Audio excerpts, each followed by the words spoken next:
The Lost Chronicle of the Star Compass.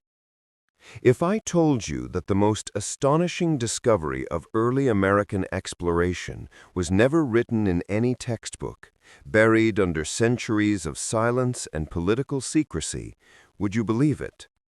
This is the story of the Star Compass, a tale historians dismissed as myth until a half-burned journal revealed the impossible truth. Chapter 1. The Journal That Shouldn't Exist.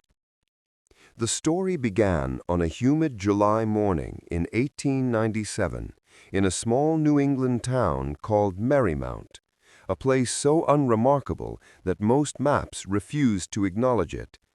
Yet on that day, an old barn collapsed after decades of neglect, revealing a hidden compartment sealed behind rotting beams. Inside was a cedar chest wrapped in a tar-coated cloth, protecting it from more than 2 centuries of moisture. Inside the chest lay an artifact that would shake the foundations of American history, a journal containing the first-hand account of Captain Elias Granger, a little-known but fiercely respected navigator of the early 17th century. His name appeared only in scattered maritime records, often footnoted, as if he had drifted through history like a ghost. The journal's first page bore a warning. Quote, "If this book be found, know that I write not for fame, but for truth, which hath been buried by men who feared what we learned. The compass we discovered was not wrought by any human hands known to Christendom. And what followed, God preserve this land from it." Historians initially dismissed it as forgery, until carbon dating and ink analysis confirmed it was authentic. Worse, the journal referenced events historians believed impossible. Thus began the unraveling of a forgotten saga, the hunt for the Star Compass. Chapter 2. Before the Pilgrims.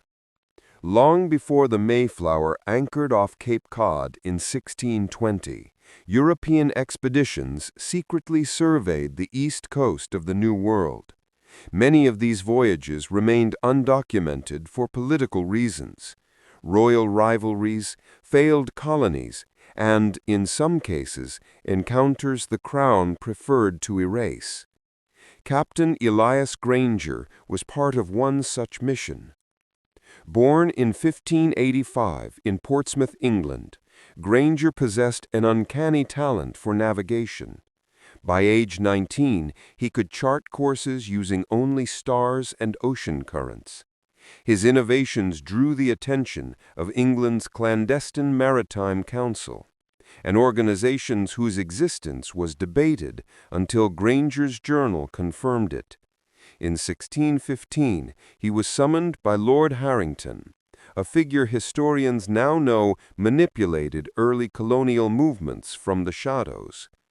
Harrington tasked him with leading a covert 3-ship voyage to survey the lands beyond the Virginia settlements, lands rumored by indigenous elders to hold the fallen star, a place where the sky itself had once touched the earth. Granger's mission was simple: verify the legend. What he found was something else. Chapter 3. The Whispering Tribes. The fleet, the Tempest, the Osprey, and the Caledonia, set sail in May of 1616. They arrived off what is now the coast of Maine, near Penobscot Bay, after 7 grueling weeks. The region was controlled by the Wabanaki Confederacy, whose people had interacted with explorers for decades. But there was something different about this expedition. Granger wrote, quote, "The Wabanaki did not greet us with suspicion nor welcome, but with fear. They begged us to turn back, saying the land we sought was cursed by a fire that fell from heaven generations ago.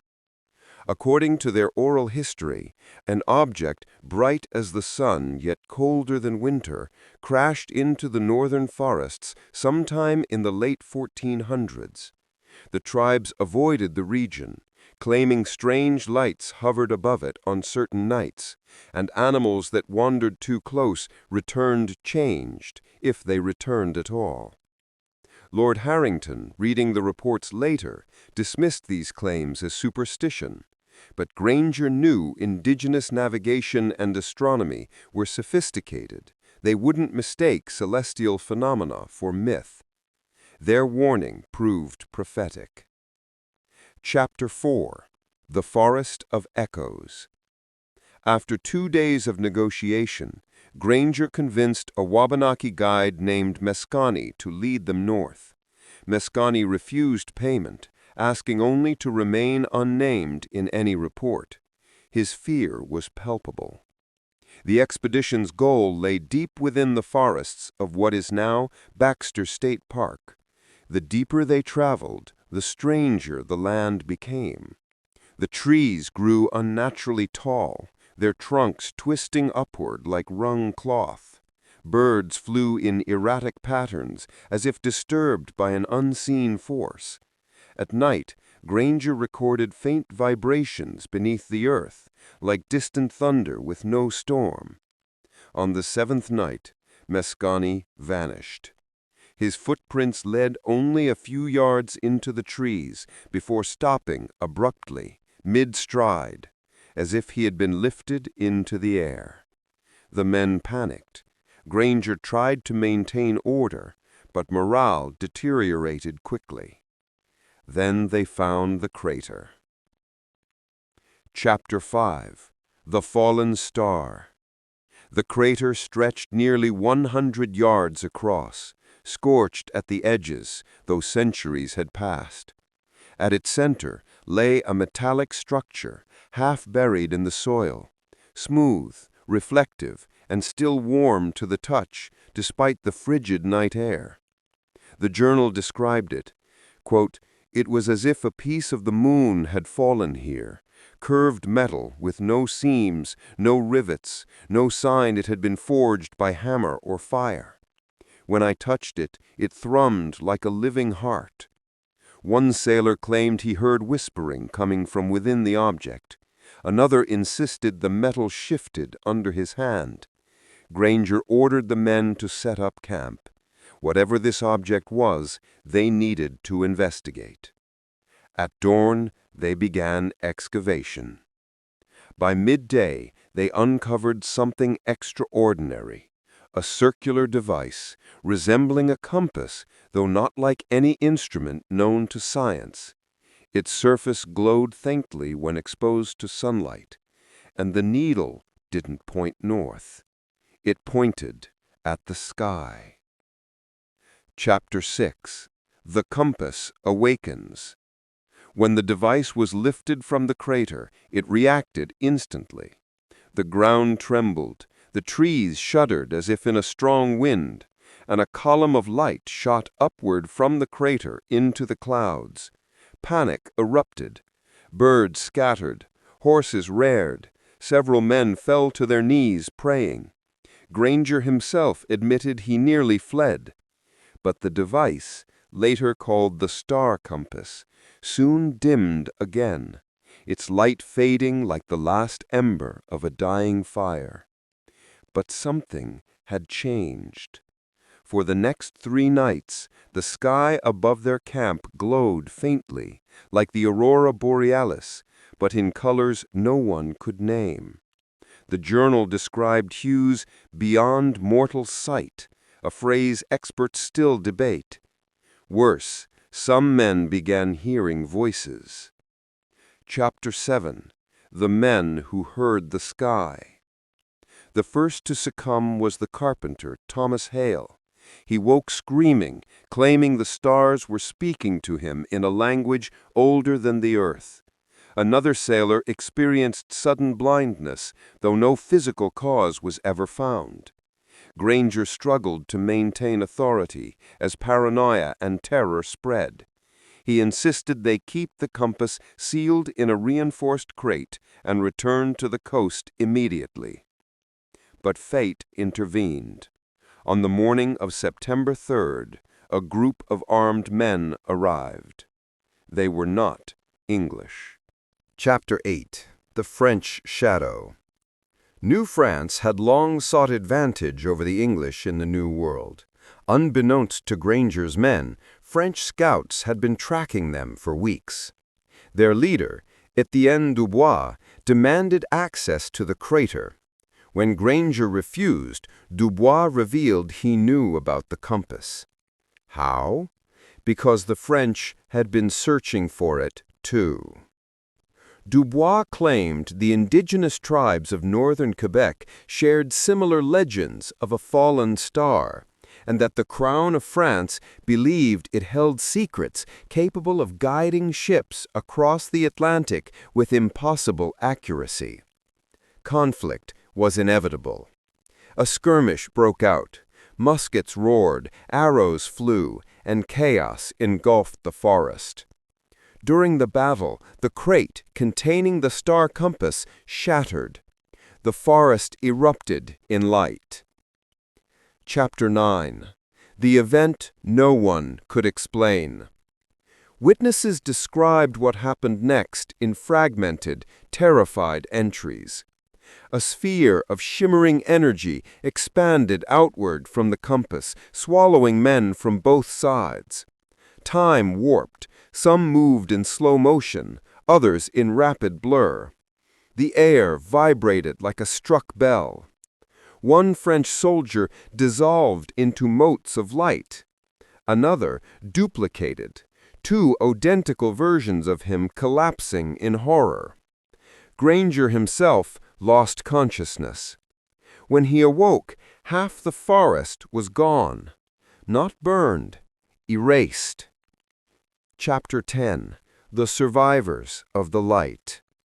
When Granger regained consciousness, a cold mist blanketed the crater. His ears rang, and the scent of ozone clung to the air. Only 7 men from his original 20 remained. The French squad had fared no better. Trees once towering high were reduced to smooth, glass-like stumps, as if sculpted by heat beyond comprehension. Those who survived described it differently. Each man saw something unique in the light: visions, memories, even glimpses of unfamiliar stars. Granger wrote, "It was not a weapon, nor a beacon. It was a door that opened and then closed before any mortal could comprehend what lay beyond." At the center of the devastation, the star compass floated 3 feet above the ground. Its once dormant needle spun rapidly, creating a faint harmonic hum that resonated deep in the survivor's bones. Granger knew then the journey had changed. They could not leave the compass behind, nor could they let the French take it. Chapter 11. The Unwanted Alliance. Dubois, wounded but alive, approached under a white scrap of cloth tied to the end of his broken saber. Granger expected betrayal, yet Dubois offered something unexpected: a truce. The event had shaken him to his core. Whatever power the compass held, he claimed no nation was prepared to wield it. Granger agreed, not out of trust, but necessity. The men buried their dead together. The forest was eerily silent, as if nature refused to step foot into the altered land. Dubois revealed critical intelligence. France believed the compass was connected to an astronomical anomaly recorded by both indigenous astronomers and early Basque fishermen. A star that briefly appeared over the Atlantic in 1491, bright enough to be seen in daylight. Its disappearance coincided with strange reports of lights off the coast of Newfoundland. Granger had no way to verify this, but the compass seemed to respond when 1491 was spoken. The needle froze, then pointed northwest. Chapter 12. Into the Northern Wilds. The combined English-French party set out again, following the compass's new direction. Their route cut through territory seldom traversed by Europeans, rugged mountains, icy rivers, and dense fog that forced them to travel by instinct more than sight. Stranger still, the sky began to behave unnaturally. Stars shifted position slightly from one night to the next. Constellations appeared distorted, as if viewed through rippling water. Even the moon seemed larger. Dubois whispered that the world itself was bending. One night, a luminous arc of light, like a second aurora, swept across the sky. As it passed overhead, the compass vibrated violently. The next morning, the expedition awoke to find frost covering the trees in early autumn. The environment was reacting to the compass, or the compass was reacting to something drawing closer. Chapter 13. The Fortress Beneath the Ice. After weeks of harsh travel, the needle guided them to the edge of a frozen lake, far earlier in the season than freezing should have been possible. Beneath the translucent surface lay geometric shapes not formed by nature. Granger described them as the ice below us bore straight lines, intersecting at angles too precise for chance. A structure lay entombed beneath, vast, ancient, and humming with quiet power. The French were eager to investigate. The English were terrified, but the compass pulsed with light, projecting a faint beam directly onto a point on the lake. When they struck the ice at that point, the surface cracked open, but instead of water, only cold mist billowed upward. A staircase had been carved into the frozen depths. Chapter 14. The Chamber of the Echo Star. Descending into the ice felt like entering another world. The walls glowed with faint blue light, reflecting shapes that didn't match the explorers' movements, a delayed mirror, or perhaps a memory embedded in the structure. At the bottom lay a chamber of smooth black stone. In its center hovered a second device, similar to the star compass, but larger, its rings spinning silently around a central sphere. When Granger approached, the sphere brightened. The air rippled. The men felt a pressure inside their craniums, like a thought trying to form. Then came the vision. A map, projected in light, covering the chamber walls. But it was not a map of Earth. It was a star chart. And the compass reacted, aligning its needle with a single point of light, a star that no longer existed.